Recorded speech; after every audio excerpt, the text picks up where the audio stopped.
बिस्मिल्लाहिर्रहमानिर्रहीम शुरू अल्लाह के नाम से जो बड़ा मेहरबान निहायत रहम करने वाला है। अस्सलाम वालेकुम, welcome to my kitchen. Ramzan special में आज आपके लिए लेकर आई हूँ आलू की कचौरी की रेसिपी। ये वो कचौरी है जो ऊपर से बनेगी बहुत ज़्यादा खस्ता और अंदर जो हमने इसकी आलू की स्टफिंग तैयार की है बहुत ही चटपटी होगी, मज़ेदार होगी। साथ ही इसके हम फ्राई करेंगे हरी मिर्चें जिससे इनका टेस्ट जो है ना वो और भी बढ़ जाएगा और बिल्कुल हलवाई स्टाइल में ये बनकर तैयार होंगी। तो नज़दीक से इनके लुक चेक करें कितनी ज़बरदस्त बनी है। तो मैं आपको इनको तोड़ के भी दिखाती हूँ कि कितनी क्रिस्पी बनकर तैयार हुई हैं ऊपर से। तो आपने सुना ही ऊपर से कितनी क्रिस्पी बनी है और अंदर जो आलू की स्टफिंग है ना बहुत ही चटपटी मज़ेदार सी है।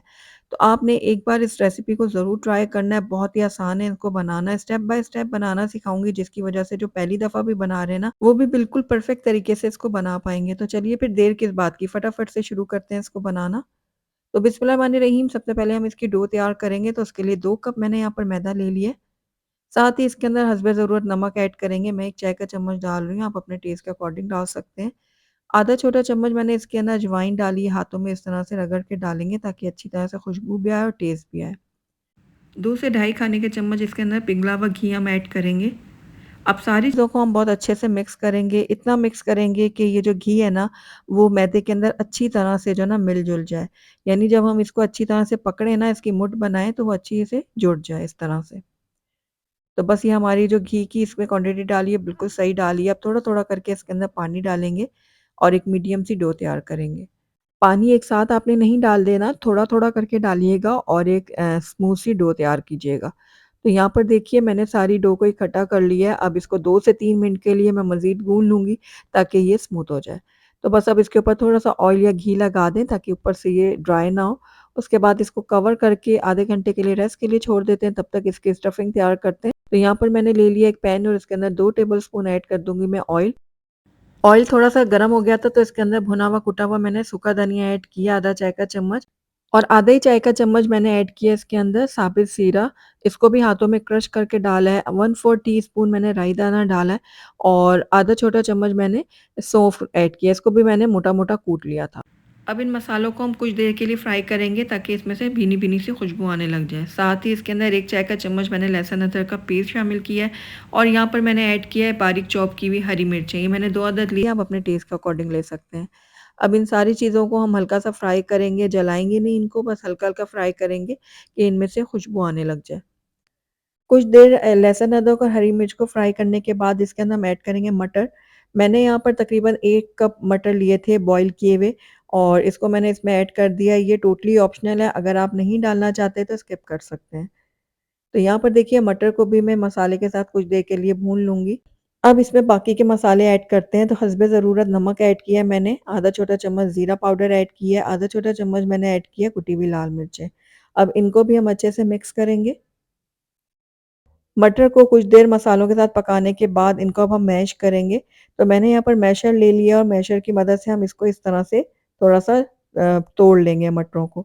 लेकिन अगर आप चाहें ना तो मटर को पहले ही तोड़ के इसमें ऐड कर सकते हैं। यानी शुरू में जब आपने बॉयल किया था ना, तो थोड़ा-थोड़ा मोटा इसको आप कूट लें ग्राइंडर में या किसी भी चीज़ में और फिर उसके बाद ऐड कर दें। तो यहाँ पर देखिए मटरों को मैंने मोटा-मोटा सा ना तोड़ लिया है।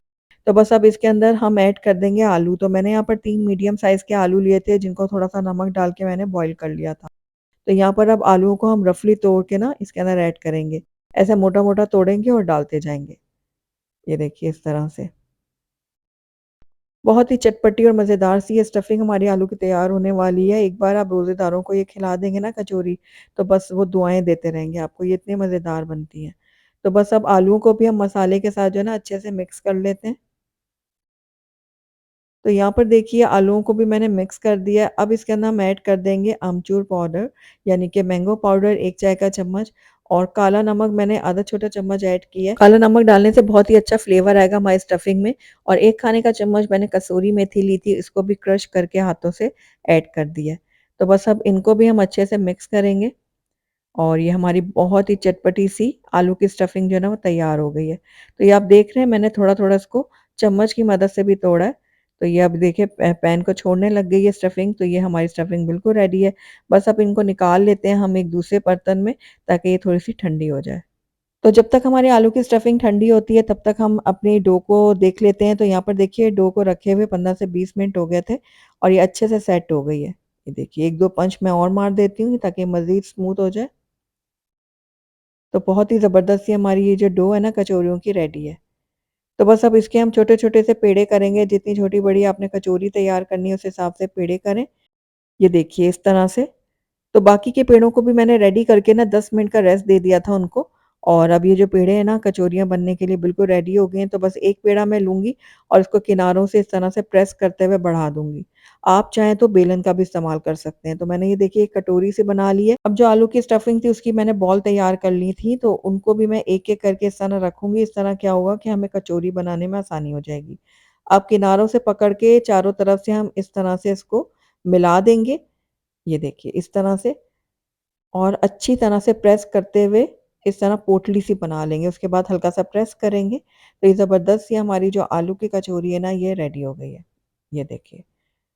तो हल्का-हल्का आप इसको प्रेस भी कर लीजिएगा, इस तरह से। तो बाकी की कचौरियों को भी मैं इसी तरह से जो है ना रेडी कर लूँगी। तो यहाँ पर देखिए सारी कचौरियाँ जो है ना अच्छे से रेडी हो गई हैं और ये फ्राई होने के लिए बिल्कुल तैयार है। आइए इनको अब हम फ्राई कर लेते हैं। तो बिस्मिल्लाहिर्रहमानिर्रहीम यहाँ पर कढ़ाई में मैंने ऑयल को हल्के टेम्परेचर पे गरम करने के लिए रखा हुआ है। ज़्यादा आप देख रहे हैं ऑयल जो है ना वो तेज़ गरम नहीं है। बस एक-एक करके हम इसमें अपनी कचौरियाँ डालेंगे और इनको आराम से हम जो है ना फ्राई होने देंगे। यानी कि 10 मिनट लग जाएँगे कचौरियों को फ्राई होने के लिए। तो बस पहले लो फ्लेम में पकाएँगे, हल्का-हल्का आप देखेंगे कि ये फ्लोट करने लगी हैं, हल्की-हल्की ऊपर आ गई हैं। तो बस अब इनको इस तरह से थोड़ा-थोड़ा ऑयल ऊपर डालते जाएँगे और इनको फ्राई करते जाएँगे। तो ये थोड़ी सेट हो जाएँगी तो इनकी साइड हम चेंज करेंगे, इस तरह से और दोनों साइड से हम इनको गोल्डन और क्रिस्पी होने तक फ्राई करेंगे। तो आप देखें जब ये फ्राई होना शुरू हो गई हैं, इनमें कलर आना शुरू हो गया तो फ्लेम को थोड़ा-सा हाई कर दें और हाई फ्लेम में इनको 1 मिनट के लिए फ्राई करें ताकि इनमें बहुत अच्छा कलर आ जाए और कचौरियाँ जो है ना वो ऑयल को एब्ज़ॉर्ब ना करें। यानी जो आखिर का टाइम होता है ना उसमें फ्राई के दौरान आपने ये करना होता है कि फ्लेम को थोड़ा हाई कर लेना होता है, ताकि जो भी चीज़ आप फ्राई कर रहे हैं ना उसके अंदर ऑयल जो है ना वो एब्ज़ॉर्ब ना हो। तो बस ये देखिए हमारी जो कचौरियाँ हैं ना अच्छे से फ्राई हो गई हैं, इनको निकाल लेते हैं एक स्ट्रेनर में ताकि इनका एक्सेस ऑयल जो है वो निकल जाए। तो नज़दीक से इनकी लुक चेक करें कितनी ज़बरदस्त ये बनी है, ये देखिए। तो चलिए इनको अब हम प्लेट आउट कर लेते हैं। तो माशाल्लाह से हमारी बहुत ही क्रिस्पी, बहुत ही मज़ेदार सी आलू की कचौरी बनकर तैयार हो गई है, जो कि बिल्कुल हलवाई स्टाइल में बनी है।